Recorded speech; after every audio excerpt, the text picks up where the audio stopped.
You heard at our luncheon today, one member of a leader in the North Carolina State Legislature, as well as a member of the Governor's Cabinet, talk about issues that impact North Carolina, impact rural North Carolina, and certainly impact the largest industry of which we're all a part, and that's the industry of agriculture. So this afternoon, we here at our leadership conference this year, we decided instead of having breakout sessions that we would have 4 panels dealing with specific issues that are important to you.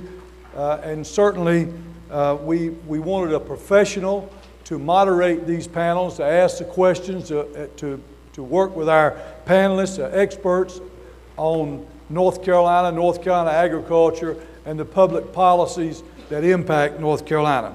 This afternoon, ladies and gentlemen, we're honored to have a North Carolina Hall of Fame broadcaster, Tom Campbell, to moderate our panels. Tom Campbell, many of you know, you see him on Sundays, you read his columns, My Spin, you see him on his show, NC Spin, of which we're a part. Tom Campbell comes from a rich family tradition of public involvement in North Carolina. His family founded Campbell University as well as WNCT Television, the first television station in eastern North Carolina. Tom Campbell worked in his family's broadcast business for over 24 years. Prior to beginning the show NC Spin, where I first met Tom Campbell, he was assistant treasurer for the state of North Carolina. In addition to a number of business ventures, Tom Campbell is the creator, the executive producer, and the moderator of NC Spin. His My Spin editorials have appeared in newspapers across the state, and he is often a guest of talk radio stations. Tom Campbell and his wife, Lib, who is a Methodist minister, have 2 children and 4 grandchildren. Ladies and gentlemen, we work closely with Tom by helping sponsor. North Carolina helped sponsor NC Spin.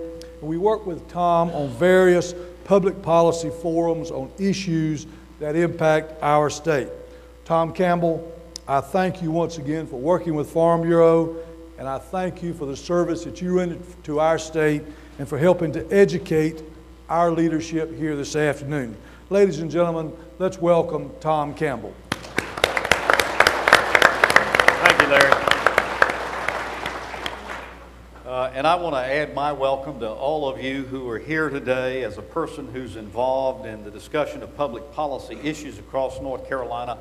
I think it's extremely important that we have forums like this to be able to put issues on the table and have honest and civil discussion about these issues. And I want to particularly underscore and thank Larry and Peter Daniel and Mitch Peel, Julian Philpott, the whole crew at North Carolina Farm Bureau.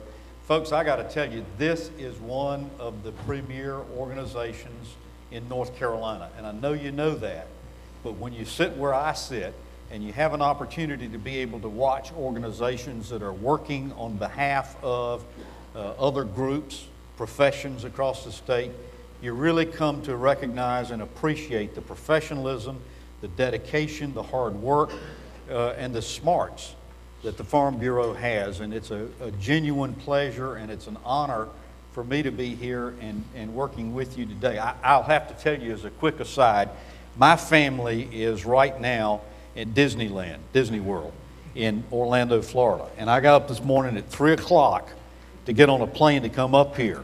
And I told somebody that not many organizations in North Carolina that I'd do that for, but Farm Bureau is one of them, and I appreciate it. Thank you, Tom. We appreciate that. You're here today because you are someone who is a leader who understands how important it is to play a role in making sure that this great contributor to our economy remains strong and vibrant. So our goal for the rest of the afternoon is to have 4 panel discussions featuring leading spokespersons speaking to various parts of the agricultural sector. We're going to talk about strengths, weaknesses, opportunities, and threats that lie ahead. Our first panel that I'll introduce in just a second is going to be talking about the success of agriculture and rural programs and challenges for the future. Panel 2 is going to be talking about the all-important issue of labor and what's needed to ensure an adequate and affordable labor supply. Our third panel is going to be an interesting panel talking about tax reform. You heard Larry at lunch talk about the fact that we've got Senator Bob Rucho who is going to be with us, and we're going to have some give and take discussion on the subject of tax reform. And then the fourth is also a very interesting topic of discussion, and it kind of fits into the tax reform genre, but I think it warrants a discussion all of its own, and that is present use value of farmland. So we're going to be talking about that. We know that North Carolina is growing at a rate of about 100,000 citizens a year. During the past 100 years, we've seen our state morph from a time when most people lived on the family farm to where today most people, most native-born North Carolinians, are 3 to 4 generations removed from that family farm, and many of them don't know and don't understand the issues that are facing this important sector. Not only that, but we have issues concerning these rural communities because a large part of the population is moving away from our rural communities into the urban areas. But every workday, 1 in 5 North Carolinians gets up and goes to work in agriculture or agribusiness. 638,000 of our state's 9 million people. $3.8 million the $71.6 billion contribution to our state's economy. It's 1/3 or the number 1 contributor to that economy. So we want to talk about how we're doing, what are the challenges, where do we go from here? And we've got a great panel to be able to talk with us. I particularly wanted Larry Wooten because he's such a wonderful spokesperson for agribusiness on this panel. To my right, Richard Reich, the Assistant Commissioner for the North Carolina Department of Agriculture, Dean Rich Linton, the new Dean of the College of Agriculture and Life Sciences at State, Billy Ray Hall on the left, President of the North Carolina Rural Economic Development Center, Mark Sarles, beside Dr. Reich, the Senior Vice President of the Golden Leaf Foundation, and beside him, William Upchurch, who's Executive Director of the Tobacco Trust Fund Commission. I've asked each one of these panelists to make a brief opening statement. Now, brief to me is about 2 minutes. Let's see how well they do. And so I'm going to start with the biggest test first. Billy Ray Hall, we'll start with you. Larry's already said I was alive, and I'm going home to tell my wife because he also said you were hot, and you hadn't been hot in half a century. Just so y'all know, I've been married 45 years, and my wife is happy that I'm alive and hot. Let me just say, I'll try to get my 2 minutes in quickly. All I want to do is make this point for rural North Carolina. We desperately need to get our act together to increase the number of people holding jobs. The 220,000 people out of work this morning need a job. The other roughly 100,000 who are working at part-time work need a full-time job. The jobs is the first thing I'd say. The second thing is water and wastewater for our future is an absolute now critical discussion to be held in North Carolina. In rural North Carolina, the local governments to serve just the existing folks out there need $6.3 billion worth of water and sewer investment. They're not going to be able to afford the water and sewer systems that Mr. Swallow's regulations are going to require they build. It's going to be very expensive to build the wastewater systems and the water systems to supply our state's rural areas. To do that, in the past, the state has partnered with the federal government and the local governments to do it. Generally, urban water systems were built at 87 cents of grant money on the dollar. Today, last year, there was $12 million worth of grant money in the entire state of North Carolina provided to help people pay for high-cost water systems. So my hope is when you talk to the legislators, the first thing is we need jobs in rural North Carolina, and we need them now. The second is we need to plan for the future and have an available water supply for both our productive side of the economy as well as our consumers. That would be my first and last and middle points. And since I got another minute, Mr. Campbell, let me just mention this. This is a great time for rural North Carolina. This is a great time for rural North Carolina because our hopes are beginning to build back up. For the first time in about 15 years, manufacturing has actually added 3,000 employees across the state. For the first time, we had a great agricultural year in terms of income. And finally, Raleigh seems to recognize that agribusiness is the #1 business in the state of North Carolina. My hope is that we come together and make sure that they understand partnering with rural North Carolina to achieve the type of state we want to have depends on them listening to people who have gray hair from rural North Carolina. Thank you for that wonderful 2-minute statement, Billy. Dean Linton, I'm going to give you 2 minutes. Well, thank you, Tom, and I appreciate you traveling from Orlando, Florida. I hope that when you go back, you tell your family that this was not a Mickey Mouse operation that you're going back to in Orlando. First of all, I wanted to thank the group. Where does it say the dean's supposed to be funny? Every once in a while, a dean can be funny. Certainly wanted to thank you for the invitation to be part of this panel today. And I wanted to talk about four main things. I wanted to talk about grand challenges, strengths at North Carolina State, partnerships and collaboration, and then try to tie it all together.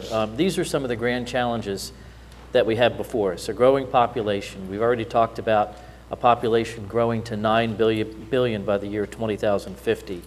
With that, there's a need to feed the world. And between 2010 and 2050, there's a need to double the food supply or double the efficiency of technology and farming practices. But I like the way that the World Health Organization recently stated it. What it really means is we need to produce more food in the next 40 years than we have in the last 10,000 years. That's the impact that we have before us.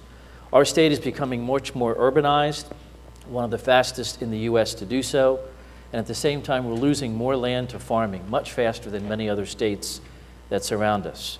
To his point, we will have much less water to work with per planted acre per animal. There are environmental challenges before us. There's a need to be sustainable. We need to expect more weather variability and weather extremes, like we saw this last summer with drought in the Midwest. People want to know where their food's coming from. They want to know the nutrition elements of food. They want to know the relationship between food, obesity, and health. There's a need for public education in agriculture, more so today than ever before. There's a need for more leadership in agriculture. A recent PCAST report was given to President Obama back in December, and they identified 7 core areas of importance in the future: food security, food safety and nutritious food, pest pathogens and invasive plants, increasing the efficiency of water use, growing food in a climate change and weather variability, environmental issues, bioenergy, and at the same time we also have state and local issues such as urbanization, a very strong and powerful local food movement, as well as trying to serve the 90 commodity groups and their needs and issues that they have that are very specific to the growing of their business. My job is to try to find a balance between all of these needs in the state. Our strengths at North Carolina State: we've got a phenomenal foundation of faculty, staff, and students, one of the largest programs in the country. We carry out the land-grant mission of research, teaching, and outreach. Our research capacity is greatly enhanced by 18 different research stations that are located around the country. No other land-grant institution has that capability. We also have the strongest cooperative extension network to be able to disseminate information throughout our 100 counties. Currently, our university is going through a strategic planning effort to be able to try to figure out how we can be interdisciplinary, integrated, and work with our partners and collaborators. Talking about partnerships and collaborations, the first question I asked the Chancellor of North Carolina State when I looked at this position was, tell me about Steve Troxler and tell me about Larry Wooten. Are they good people to work with? It's a main reason why I selected North Carolina State as a place to work. We have great partnerships with both Farm Bureau and with North Carolina Department of Agriculture and Consumer Services. In fact, with the North Carolina Department of Agriculture, we have a very unique relationship with the 18 farms. They own 12, we own 6, but we staff it collaboratively across the state.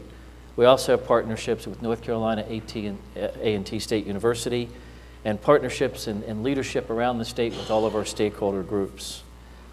In closing, North Carolina State and North Carolina is a great place for agriculture today, and I see a great future before us. We enjoy the strongest economic sector in the state, 17% of our GDP, $71.6 billion business employing over 638,000 people. And we're growing in the most difficult of economic times. Every $1 spent in agriculture provides a $20 return. This is a great investment, and I think we need to do a really good job of sending that message forward to legislators and other stakeholders that we work for. I think if we are to meet the challenges of the future, we need to do 5 main things.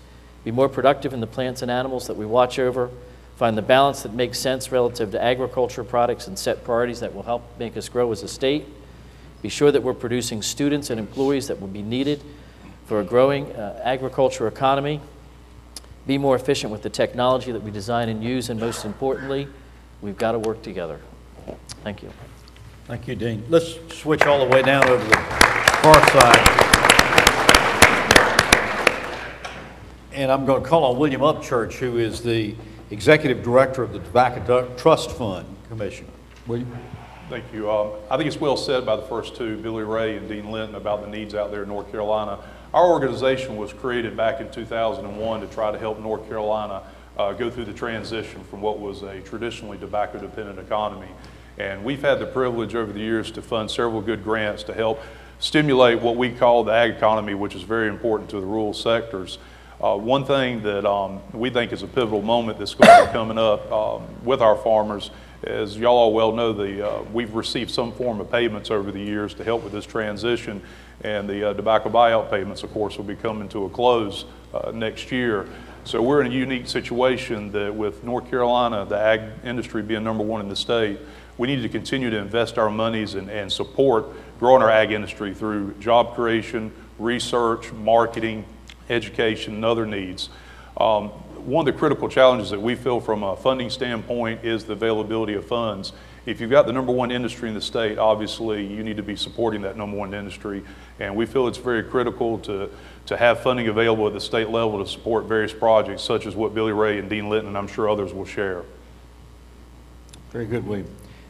In like manner, I'd like to go to Mark Sorrells beside him, who is the Senior Vice President of the Golden Leaf Foundation. Mark? Thank you, Tom. It's a pleasure to be here and see some of my neighbors from Haywood County. Welcome to Raleigh. I too think that it's a very exciting time for agriculture. Coming from a family farm, I'm very excited to see agriculture finally being talked about as an economic development engine for our state. We've seen over the past recession that agriculture was one of the few industries that created jobs that maintained, that in the biotechnology industry. So I think there are opportunities there. We spent at the Golden Leaf, our job was to take money that was coming to the state through the Master Settlement Agreement and use that money to help the counties transition to new economic opportunities. We've done that in a number of ways. One is to work in agriculture to help with market development, crop diversification, and help create food processing as well as the local foods industry in the state. The other thing that we've done is to help communities that needed to diversify their economic base be able to bring in new industry into their area, as well as train a workforce and communities in the workforce that were educated, had the technology skills and wherewithal to be able to take the new jobs that are coming into our area. In light of that, I think there are a couple of challenges that we've got to face. We heard Billy Ray talk about the jobs and the need for jobs. We've got to do more from a technical education standpoint to get more of our young people into career and technical education so that we can get more young people staying on the farm, staying in production of land, so that we can continue to grow this sector of the economy. The other thing I will say is kind of a two-edged sword. We hear a lot about technology. I was reading an article the other day about manufacturing. And yes, manufacturing is coming back to the United States, but the number of jobs and the type of jobs is very, very different. And that technology is shaping the way we do things, not only in manufacturing, but on the farm. In that article, it said about 20 years ago, it took one farmer to feed 53 people. Today, one farmer feeds more than 300 people. And that's the onslaught of technology. That means fewer jobs. That means we've got to do more and do it better and think about how we train our workforce to have those technological skills to work across the spectrum in agriculture. The other thing I think that is critically important that we've got to do, and I applaud Speaker Pro Tem for talking about the energy and taking advantage of low-cost energy. We've got to make sure that our rural communities, your rural farms, have access to that low-cost energy. Right now, we do not have the distribution system in rural North Carolina to get natural gas to the farm and natural gas to the small and medium-sized businesses that need it and need to be able to lower their energy costs. Very good. Thank you, Mark. Richard Reich is the Assistant Commissioner for the North Carolina Department of Agriculture. You're next. Thank you very much, Mr. Campbell. And I'm certainly pleased to be here on behalf of Commissioner of Agriculture Steve Troxler. And I'm honored to be a part of this panel. And it's a great pleasure to look out across the crowd and see many friends and a few neighbors. The only thing is, a couple of you, I have a hard time recognizing you because, like the Commissioner says, when you come to Raleigh, you put on your Raleigh camouflage. So, but I think that's certainly appropriate for the occasion. Certainly, I agree with many of the earlier comments, and certainly we all are proud of the strong agricultural economy we have. It's been mentioned that we have a $71.6 billion industry in agriculture and agribusiness, but we're fond of saying that that's a dynamic and growing business. It's certainly our #1 business, as one we would like to grow to a $100 billion industry. As Commissioner Troxler often says, we want to play to our strengths, and we have many strengths in North Carolina related to agriculture. Our land-grant university and extension and Department of Agriculture, our partnerships with Farm Bureau and other leadership groups. We have strong commodity associations, and a large number of them, as the Dean has mentioned. And all of these are a very important part of our opportunities that we have for growing the future of agriculture. And I think it's already been mentioned. I think research certainly is the key to that, and we look forward to many opportunities. Right now, our agriculture has been changing, especially over the last 10 or 15 years, and we have a lot more direct marketing of products, and consumers are more in tune with agricultural issues. We've got to take advantage of that, and we've got to educate farmers at educate the public, the non-farming public, at every opportunity that we have. That's certainly an important part of what we need to do for the future. We also need to continue to develop market opportunities and certainly to protect and conserve and develop our land and water resources. And I'm sure we'll talk about these some more. Very good. Larry Wooten. Well, thank you very much. And first of all, let me just thank the members of this panel for being here. We certainly appreciate you taking your time. You know, we've talked about a lot of things here in a few minutes. We have a lot of strengths in agriculture in North Carolina, hands down, and we can talk all afternoon about it. We're going to talk about them. Hands down, if we're going to move agriculture forward in North Carolina, Rich Linton hit the nail on the head, and that is the spirit of cooperation, the willingness to collaborate and work together to move this industry forward with the folks that are up here, plus about 90-some commodity groups. We got to work together to move this thing forward. We have to almost speak with one voice when we go to that General Assembly. Half of the people that you're going to see tomorrow, almost 55% of them, are from urban areas. Nothing wrong with urban areas, they just don't know anything about agriculture. So it's incumbent upon all of us up here, plus others that represent you, that we work together, that we speak with one voice. Ladies and gentlemen, you deserve it.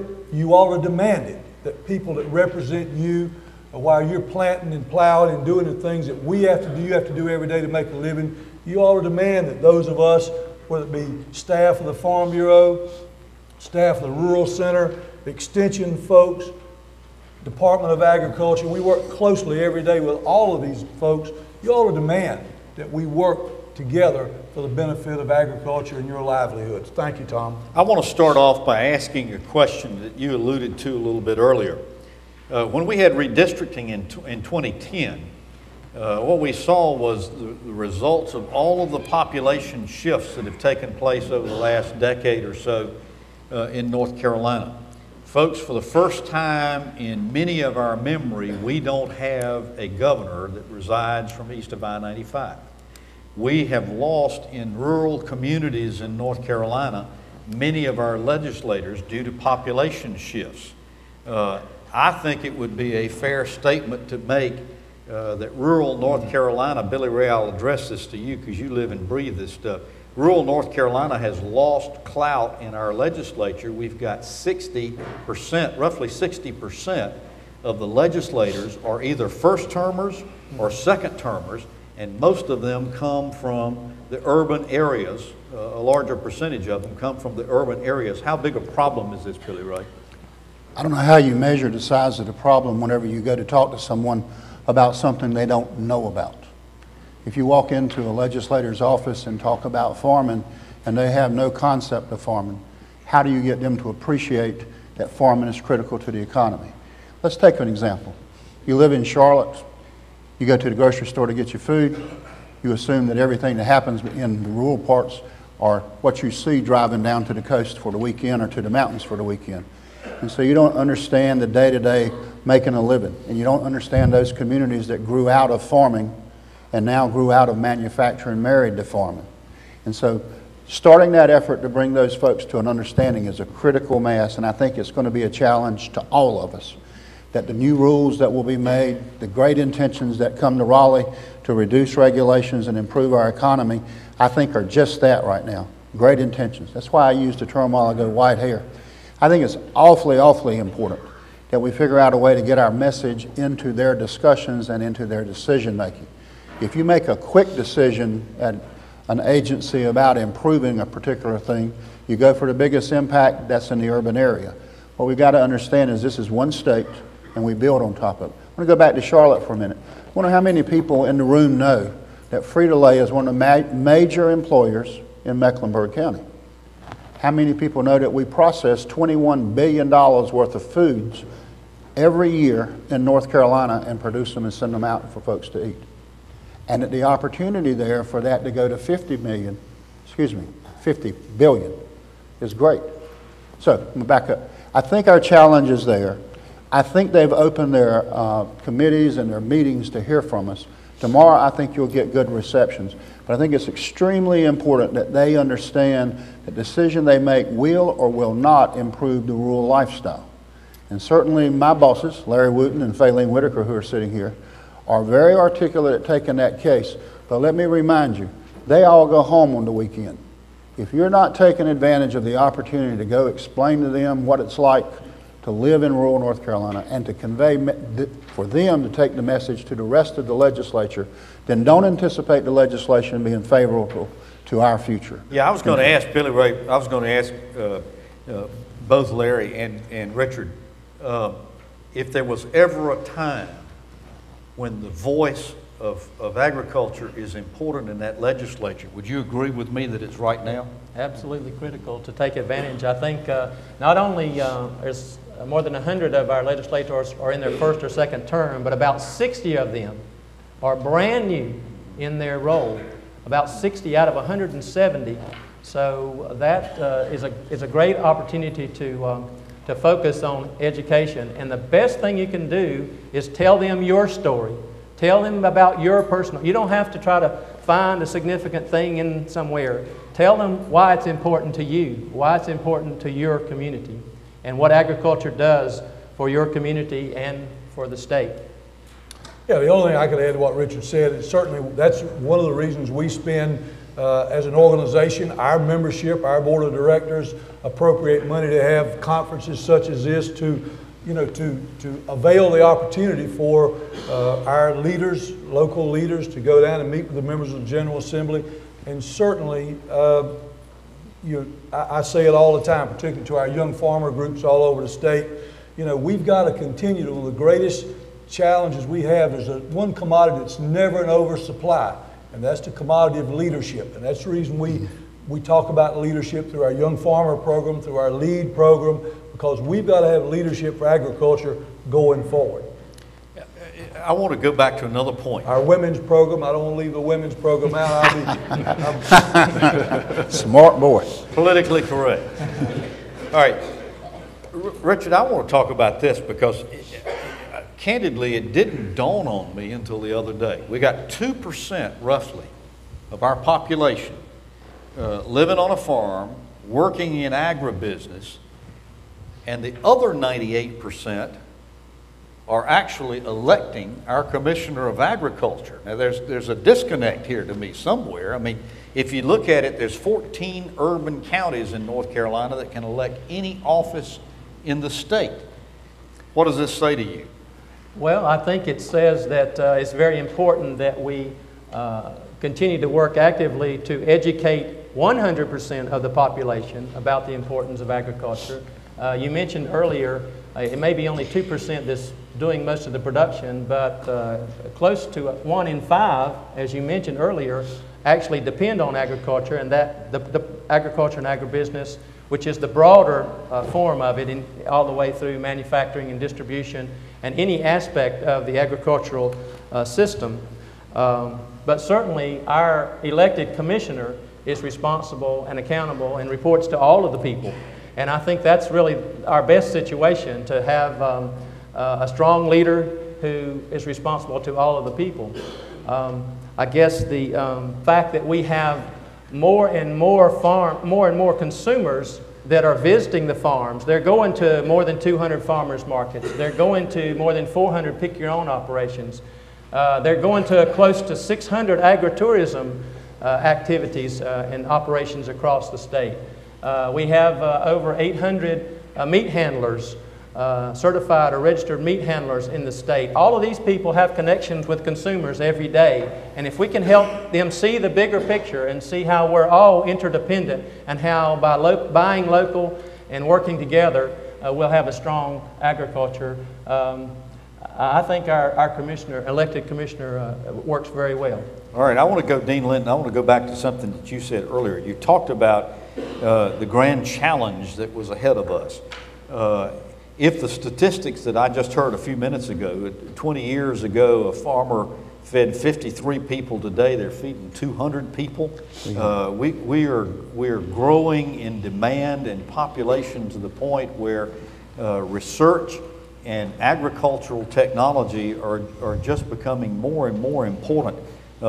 What changes do you see there? How is NC State and other schools like NC State, number one, meeting the challenges of what's got to happen so far as new technology in agriculture is concerned, and also training our future leaders? Well, I think certainly we need to increase the productivity of the different plant products and animal products that we produce. So if we take an example of plant products, that would involve plant breeding activities, where North Carolina State has likely the best program in the world. It works on developing better practices on the farm. But it's critical that not only that the research is done, but that knowledge dissemination works throughout the system through cooperative extension, to be able to send that message throughout North Carolina to be able to increase productivity. You know, my observation as well, coming from the Midwest to here, is I think we also have two other great opportunities in this state. One is we're taking grain from out of state and importing it in. And I think there's great opportunities to be able to enhance the amount of grain that we produce in this state, to be able to feed our animals, to be able to increase protein food production. But the other, along with Billy Ray's comment earlier, we have phenomenal opportunities in this state to be able to build on the food processing sector. We take our commodity products and send them to the Midwest to be value added. And that's where the money is to be made in agriculture, with the value added of taking that product and canning it or freezing it or further processing it. And I think we've got great opportunities here in the state to keep more in the state through the entire food system. Well, but I want to get to the subject of infrastructure. Billy Ray alluded to it a few minutes ago. Governor McCrory, as he came into office, said he was appalled by the condition of public infrastructure in North Carolina. Folks, if you added up all the needs for roads, for water and sewer, for energy, for school buildings. I mean, you go on and on and on. We're looking at hundreds of billions of dollars in needs for North Carolina, none the least of which is any more critical than our transportation network in North Carolina. Larry? Which includes, Tom, as you well know, we've been involved with it at Farm Bureau, not only our highways, but our airports, our state ports down at Wilmington and Morehead City, our railroads. You know, we're really a big pusher in making that connection between Wallace and Castle Hayne, connecting that. So there's two rail lines for competition getting into the state port at Wilmington. So we do have challenges with infrastructure if we're going to achieve what the dean's talking about. Billy Ray, you and I talked about water a couple of years ago. Is anything happening so far as improving our water situation? Yeah, there's a lot less money to help. Oh, okay. No, I do need to add, I think it's really exciting that the governor's talked about a long-term strategic plan for the investments in North Carolina's infrastructure. The only thing I would say is we've got to be very aggressive to get him to keep water in that set of things they look at. When you look at the state responsibilities shared with locals in terms of highways or the ports, there's a certain balance of responsibility. The primary responsibility for your water is at the local level. And if you look at the way we divide North Carolina up with counties and with cities providing the water and wastewater, the debate over that water and how much it's going to cost and how we're going to charge and pay for it is going to be critical in the next few years. And we really need the entire state to be a partner in addressing this piece of the overall infrastructure. Dean? Yeah, along with the beginning part of your question, I was in Washington, D.C. yesterday with folks that were going to the Hill, and the same discussion came up. And the end result was that, to his point, there needs to be a clear and concise message about agriculture and the value and the need for agriculture as we're trying to position ourselves for funding in the future. And the focus there on the clear and concise message was on three things: food, water, and money. With really focusing on the economy and the money investment, there's no better investment on return of, $1 leading to $20 than any other kind of an economic. But I want to get back to this subject of infrastructure, because it is important that our agribusiness community be able to get their crops to market, be able to get produce to market, that our citizens be able to ride to work and ride to vacation and market. Billy Ray talks about the water system. We've got infrastructure problems all over. Now, Governor McCrory is indicating, he hadn't done it yet, but he's indicating that he's going to come up with a comprehensive public infrastructure program for North Carolina, similar to what he did for the city of Charlotte when he was mayor of Charlotte. Now, I'm reading between the lines, and that sounds to me like he's getting ready to propose a massive public construction infrastructure bond program in North Carolina to build roads, to fix and improve our water systems, and so forth on down the line. I'd like to see a show of hands from people here in the audience. How many of you would favor having a bond program to improve infrastructure in North Carolina? So here's my question to you. If you don't favor a bond program, how are you going to pay for it? That's the big question. All right, I want to get over to William and Mark for a minute. We talked about the Tobacco Trust Fund. Heard a lot of murmuring there. I don't know anybody's got any answers. You got their attention anyway, Tom. Well, I mean, if we've got $100 billion worth of infrastructure needs that we need for the next 25 years in this state, how are you going to pay for it? Because if you don't, it's going to impact you one way or another. So we got to figure out how to pay for it. I want to get over and talk about, William, I want to talk about this Tobacco Trust Fund situation. You were one of the 3 trust funds that were started to handle the master settlement money. You haven't been fully funded. Why not? And how does this impact you? Well, it's very challenging. We work a lot, with the university, with Farm Bureau, with the Department of Agriculture, on a lot of projects to try to help farmers out, do research and things of that nature. There's a lot of things that we'd love to do, but the challenge that we run into, obviously, for our organization has been funding. We were originally hoping to look at a significant amount of funds that we could invest in rural North Carolina over a period of 25 years. Unfortunately, this program has lost about $380 million that could have been spearheaded to invest in some of these projects and programs that we need to do. It's like a lot of other things. A lot of other states took their monies and invested in budget shortfalls, other projects. The same thing eventually happened here in North Carolina. Whereas the money was used to patch up the state's budget situation. That's why we lost the Health and Wellness Trust Fund, isn't it? The Health and Wellness Trust Fund went to the wayside, which was one of the 3 groups. We've also, they utilized the funds for various improvements, and believe it or not, for a tobacco trust fund, a portion of our money has gone into health funding. Mark, it took, I think if we're honest about it, it took the Golden Leaf Foundation a little while to get its legs underneath it and what it was supposed to do. Tell us, how are you helping this community today? You talked about that a little bit in your opening statement, but what are we doing specifically in rural North Carolina and for the communities that have been impacted? I hate to say this because I come from rural North Carolina, but if you drive down main streets in most small towns in North Carolina, you could fire a cannon and wouldn't hurt anybody. Right. What are you guys doing to help that? So the Golden Leaf was set up a little bit different than the Health and Wellness and Tobacco Trust. We were set up to create an endowment, a fund for the future of North Carolina, with specific focus on rural and tobacco-dependent communities. So we give away about $50 million a year. We have an endowment of $800 million. We take the earnings and we generate from investments, and we make those grants available all across North Carolina with special priority for the rural, Tier 1, Tier 2, most economically disadvantaged and tobacco-dependent counties. Our biggest grant program is called the Community Assistance Initiative, where we bring $2 million to each Tier 1 county, and we let the general public prioritize the projects that will help make the biggest economic transition, the biggest difference, move the needle the most in these communities. So we're funding workforce training. We're funding STEM education to create technical ed track up for a highly skilled workforce.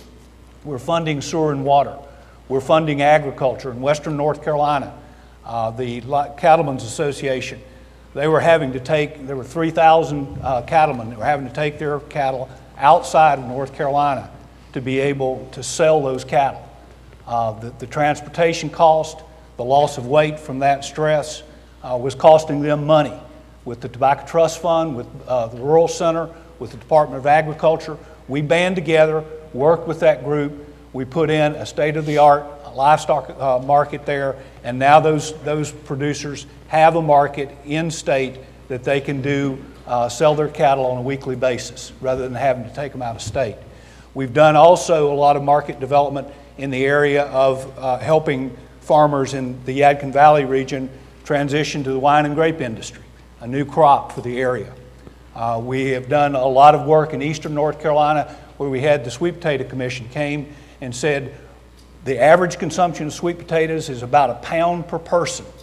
We need to create a higher level of interest, a higher level of consumption. We said, how can we help? We worked with NC State. We began to develop a number of new products using sweet potatoes, and now that consumption is up, the acreage is up. I think the last time I heard the consumption was up close, Dean Linton, somewhere 5 pounds per person.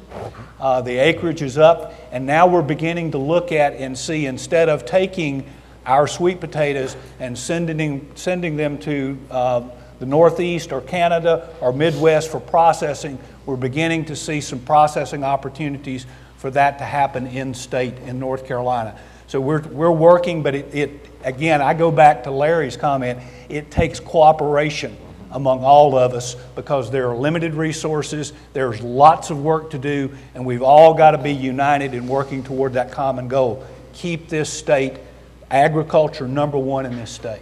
Well, you talk about asking somebody a question that went right to their sweet spot. I think I hit that. Folks, I got to tell you, we hadn't rehearsed at all, if you hadn't noticed that by now. Billy Ray, I want to get back to this situation on Main Street. I know that it is a major concern for you about rural North Carolina. Mike Easley, when he was governor, stated that there weren't 2 North Carolinas. I'm concerned now there might be 3 North Carolinas. If you go to that green spot that's along the I-85 Fertile Crescent, the Piedmont of North Carolina, folks will tell you times have been bad, but they're getting better. If you go east of I-95, they'll tell you times are bad and they're getting desperate. And if you go western North Carolina, they'll say, well, things hadn't changed a heck of a lot. They've always been bad. Now, let's talk about Main Street, because I think this is something that, so far as North Carolina is concerned, we have seen where, for instance, a mayor of Raleigh made it a major focus to revitalize downtown Raleigh, and you're sitting in the results of that today. What do we got to do to revitalize some of our rural communities in North Carolina, or is it a hopeless cause? Of course, it's definitely not a hopeless cause. I think the challenge for each of the rural communities is just like we do with the farm every year. Look at what are the opportunities and what are our strongest assets. Lots of those rural communities now are mapping over into new ways of developing their downtown area. Those that used to be the center for agricultural activity on the weekend now are the center for other activities that build either on travel, other industries that come into the area. If you think about it too, most of us ride across the state and see those empty buildings and those empty storefronts and think, oh, how bad. On the other hand, think about if you're a businessman looking to get into business and you want to get in relatively quickly. Wouldn't it be nice to have a building already built, water and sewer already run to it, the heating and air conditioning system already installed? Well, we got 2,200 of those buildings sitting across North Carolina that are vacant. They're listed on the website, Department of Commerce. One of the programs we've been running now for 8 years and took 360 of those buildings and turned them into manufacturing jobs and put about 9,000 jobs in those vacant buildings. So I go back to the original statement. Those downtown areas represent great opportunities. I think they're great opportunities whenever those towns get together with their farmers in the community, with their businessmen in the community, and determine their best opportunities and then plow that ground. But Larry, what we're really talking about here, you notice that every time he pauses, I jump right in. Yeah. What we're talking about here is quality of life issues. I mean, the main reason why a lot of us like to live in rural North Carolina is because we don't want the hustle and bustle of the Beltline around Raleigh or the I-85 going to Charlotte or whatever like that. But as these communities are suffering, we got to be concerned about quality of life. Well, quality of life, certainly. And Tom, our organization, North Carolina Farm Bureau, as well as the American Farm Bureau and farm bureaus all across the nation, are beginning to realize and are working. Rural development is now a part of the priority work of Farm Bureau. And that is that if we're going to have a healthy agriculture, long term, if we're going to have a healthy agriculture, we've got to have healthy rural communities. If we're going to have healthy rural communities, we've got to have a healthy agriculture. They're interdependent. We're no longer simply exclusive of each other. And one of the things we've done in this state, through the Rural Center, of which the Ag Advancement Consortium is a part of the North Carolina Rural Economic Development Center. Faylene Whitaker is chairman of the Ag Advancement Consortium. We started about 2 years ago, putting together a group, the folks up here plus others, to develop what we call Ag 2020.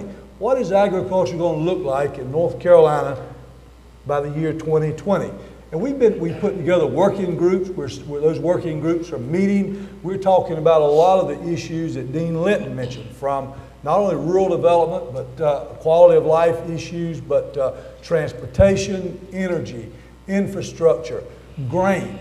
Dean Linton's already mentioned, we feed 300 million bushels of corn in this state. We only grow 100 million bushels of corn in this state. We're looking at ways to see if we can keep from bringing in 200 million bushels of corn a year into this state. Many, many issues are part of the working groups of this Ag 2020 initiative. Our staff, along with the staff of the Rural Center, the department, and others are looking right now. We're in the analytical stage, Dean, I guess, to say, you know, where are we going to, we need to work, make sure that we channel our resources to get the most bang for the buck for North Carolina, for agriculture. You know, it comes to me that we keep coming back to this subject of infrastructure. I don't know how many of you saw the report. The FCC, Federal Communications Commission, released a report just recently that said that North Carolina is tied with the state of Mississippi for dead last in the number of broadband interconnections. And many of the people in the rural part of North Carolina don't have high-speed internet, and more your businesses, your children's education, your cultural and intellectual pursuits are tied to that. Mark, let me ask you a question. I know that y'all have been involved in some time in this business of infrastructure, but what's it going to take to get us wired in North Carolina and get connectivity for high-speed broadband internet? Well, in rural communities, believe it or not, it's not that we lack the fiber. There is a lot of dark fiber. It's just not lit. It doesn't have the electronics on the end of it. And that's because a lot of the large telcos have looked at it and said the population density isn't large enough to light it up.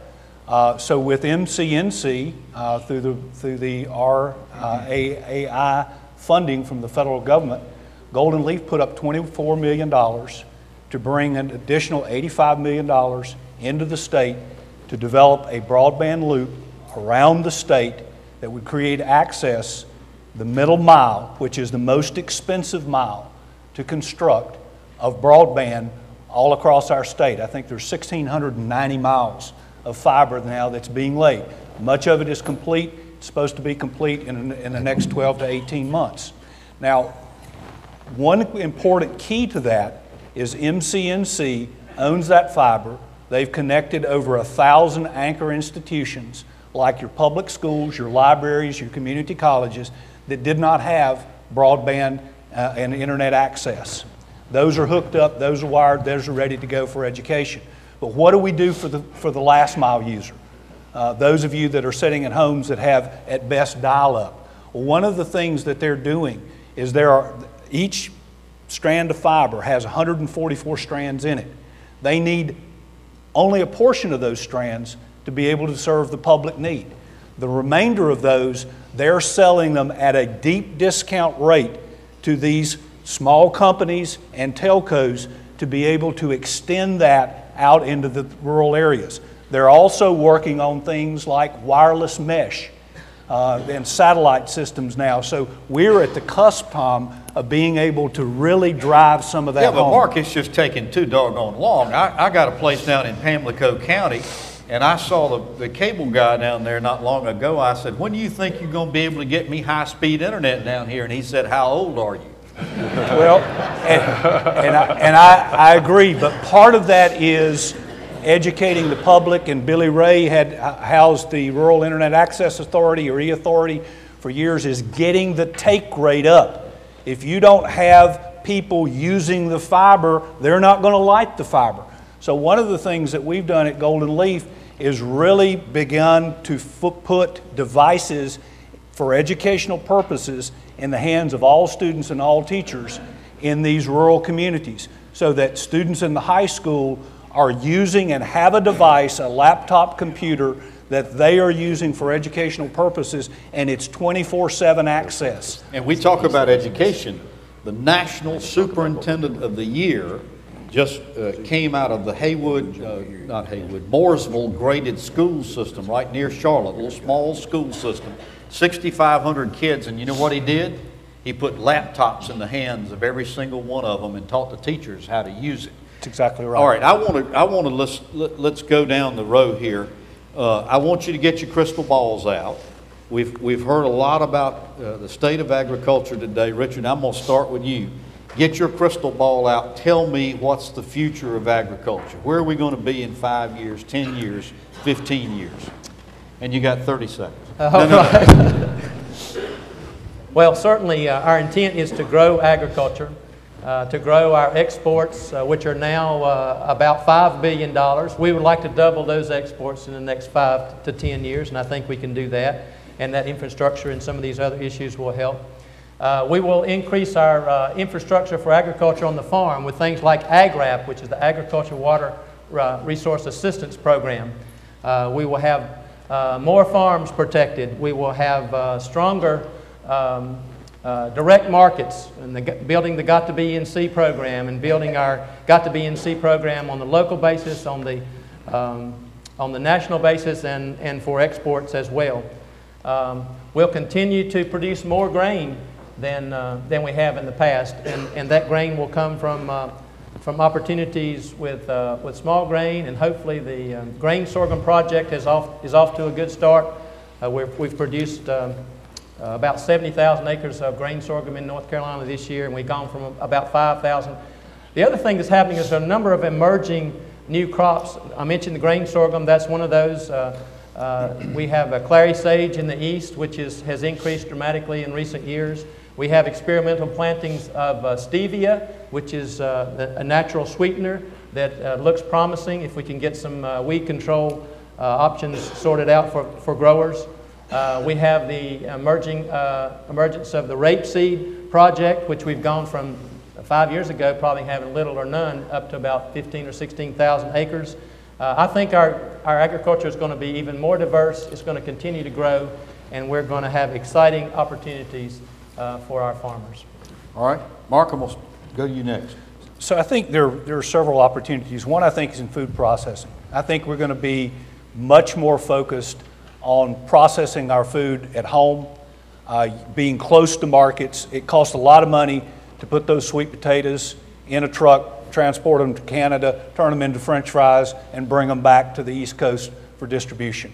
So I think that'll be a major focus. I think we'll find a lot of traction in that particular area. The other area I think that we're going to find a lot of opportunity in is using the fiber that comes off the farm for new materials. We're already seeing the new Dreamliner is made out of a composite material.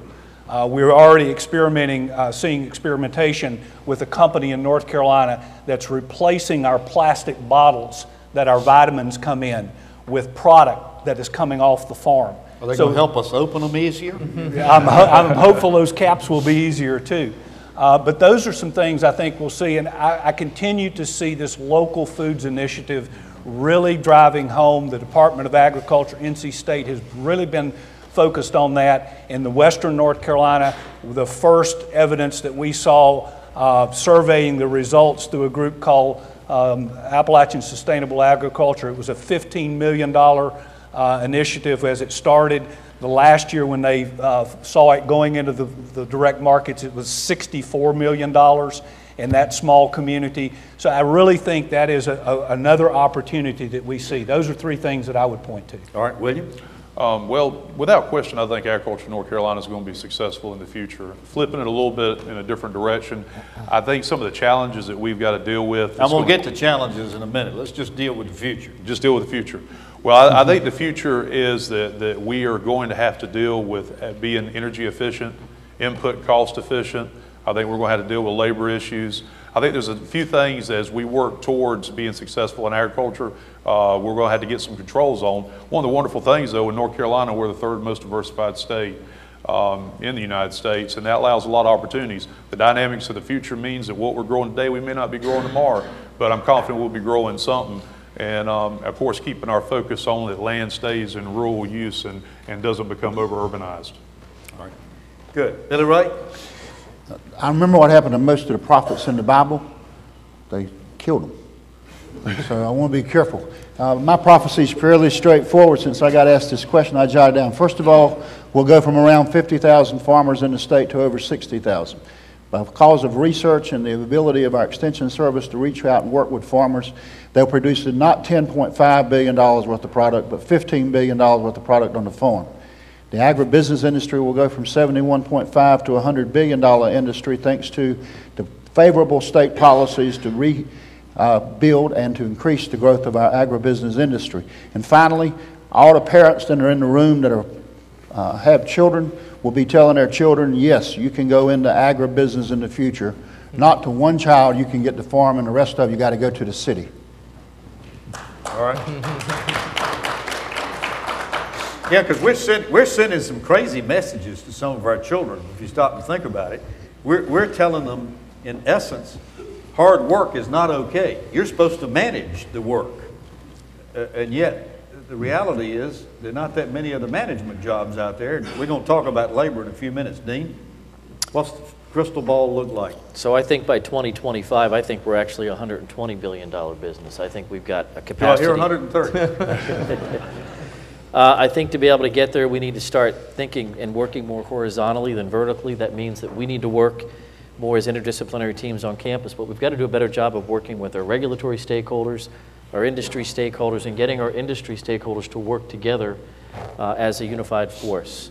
I think we also need to have a much better connection with rural communities. If you think about it, the students that are there now are going to be our future leaders in agriculture. And if we don't do a better job of better connecting with the rural students, letting them know about the value of agriculture, the opportunities in agriculture, and finding pathways for them to get into North Carolina State and other land-grant institutions, we're not going to be able to accomplish our goals. I agreed with Mark in that I think the food systems are going to expand with more grains and more opportunities in food processing. Local food movement is strong, and I don't think it's something that's going away. I think that it's going to be something that's going to grow, and we need to use it to our advantage in commercial agriculture operations as well. And the one really big change I think we're going to see by 2020 is an absolute explosion in Research Triangle Park. I think the opportunities for ag biotechnology in this state is unlike any opportunity that any other state would enjoy. Now that Bob Giolis is over there particularly. That's right. Yeah. All right. Larry? The future is bright for agriculture, provided there's an environment for these people out here, there's an environment for profitability for these people. Environment for profitability means government policy, tax policy, access to water. One of the things we're going to be facing, population is still going to continue to increase in North Carolina. That interface between agriculture and growth is one of the biggest issues that our staff, public policy staff, work on every day. They're not commodity issues anymore. We still have those, but the biggest are this interface, this rubbing together of population growth up against agriculture. It prevents tremendous challenges as we look to accomplish what we want to do here. Good. William, now I want to get back to you. Tell me about the challenges we're facing. Well, for the biggest thing from our organizational standpoint is obviously to support all these ideas and what we're trying to accomplish is funding. And it's going to take the key support of the state organization, state government to be able to put support behind the research we need to create the jobs that we need and to do other things that will help boost this ag economy forward. All right, Mark? So I'll focus on two things. One is I'll agree with William. The funding is a key issue. Our money, William's money, has been focused on the rural economy, creating diversification, creating opportunity. Those monies go away, that's a huge hole, and Billy Ray's work is critical. The other one I think that is absolutely imperative, and this is where you come into the play, and that is in education. Our public schools, we have stripped away career and technical education, and everybody now is going to be a doctor and a lawyer, and nobody is being trained for those technical level jobs that we have on the farm and in our communities and in small business. We need our industry. You are part of our industry sector, our largest industry sector. We need you standing up for agriculture and career and technical education. We need you in the schools working with those teachers so that when they're teaching science, technology, engineering, and math, that they understand how it is applied on the farm, in the field, and how it goes to create vibrant economy and a lifestyle that we enjoy in this state. That's an excellent point because when you think about it, all our kids here from the time they start school is you got to get a college education to earn a decent living anymore. And yet only 26% of our population has a college education. So there's a disconnect in here somewhere, and this vocational and technical education is certainly part of it. Richard, what are the challenges? I would add a few more challenges, and that would be to have adequate funding for farmland preservation, for soil and water conservation, because these are the keys to our future. We have to have access to water. It's been mentioned multiple times. We have to have land resources in order to sustain our family farms. We have to have profitable farms, and to have that, we have to have land and water resources, which are so critical. Another thing that hasn't been mentioned much here, we've talked about food and food safety, but we just had a listening session last week with FDA, and FDA regulation and FDA, the challenges of applying the new Food Safety Modernization Act is also going to be a challenge we're going to have to deal with. Fortunately, we have a dean who's a food processing expert and scientist. We have a commissioner who's plugged into the highest levels and working closely with FDA, and he is going to, I think, help us to be a pilot project, a pilot state that will be helping to try to educate both FDA and farmers on how best to implement the Food Safety Modernization Act. Larry, challenges. Access to water, I said it a while ago, access to water. Water is going to be the determining factor in this state, where agriculture grows, how fast it grows. The next panel is going to talk about a huge issue for this state because of our diversity of agriculture, and that's fixing this immigration problem. $2 billion of the $10 billion farm gate value for North Carolina agriculture is consumed by fruits and vegetables, ag nursery and greenhouse, tobacco and Christmas trees. Those four commodities, what's the comp? They're $2 billion annually. Those four commodities are labor dependent. We've got to get that fixed. Research, and I'm going to talk with the dean. It's critical. Our farmers can't do all this high-end research. We've got to have it done at the land grant institutions, and certainly we've got to work with the department and the colleges to make sure those research stations are functioning, are efficient, and doing what we ought to do. Big challenges. Dean?